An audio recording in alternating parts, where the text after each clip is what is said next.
आज की वीडियो में हम लोग जहाँ तक छोड़ दिए थे टर्मिनोलॉजी ऑफ जेनेटिक्स, उसके आगे की टॉपिक है कैरेक्टर यानी कि लक्षण। अब ये प्रश्न आता है कि कैरेक्टर यानी लक्षण क्या होता है। किसी जीव की आकार की संबंधी विशेषताओं को, कोई भी जीव है, किसी भी जीव की आकार की संबंधी विशेषताओं को लक्षण कहते हैं। जैसे पौधे की लंबाई, यानी कि पौधे की जो लंबाई होती है वो क्या होती है, उसे हम लक्षण कहते हैं। जैसे पुष्प का रंग जो है एक प्रकार का लक्षण है। ठीक है, क्लियर हो गया। अब आगे क्या है कि ट्रेड क्या होते हैं, विशेषक क्या होती है। यानी कि ट्रेड मतलब विशेषक होता है। विशेषक किसी लक्षण के दो भिन्न उपलक्षणों को विशेषक कहते हैं।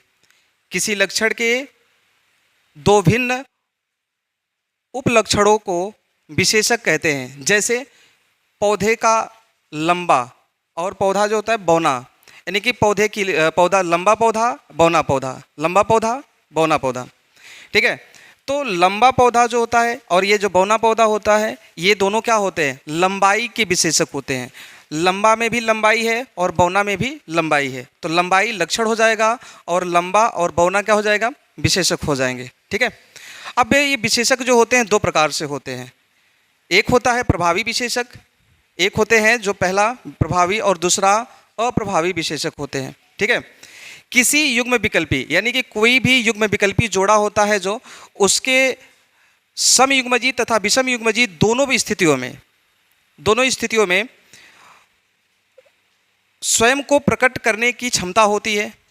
चाहे वो समयुग्मजी अवस्था में हो चाहे वो विषम युग्मजी अवस्था में हो, दोनों में अपने वो कैरेक्टर को, अपने क्या है लक्षण को क्या है प्रकट कर लेता है। उसे हम प्रभावी विशेषक कहते हैं। और ऐसे युग्म विकल्पी जो अप्रभावी होते हैं, किसी युग्म विकल्पी जोड़े का वह युग्म विकल्पी जो किसी विषम स्थिति में स्वयं को प्रकट करने में असमर्थ होता है, यानी कि स्वयं को वो प्रकट नहीं कर सकता या प्रकट नहीं कर पाता है, उसे हम अप्रभावी विशेषक कहते हैं। जैसे कैपिटल टी स्मॉल टी, यानी कि कैपिटल टी के प्रभाव में आकर के अप्रभावी जो लक्षण होते हैं वो अपने आप को प्रकट नहीं करते।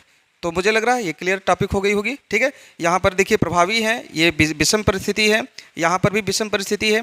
ठीक है, तो आज की टॉपिक में ये क्लियर हो गया होगा पूरा का पूरा टॉपिक।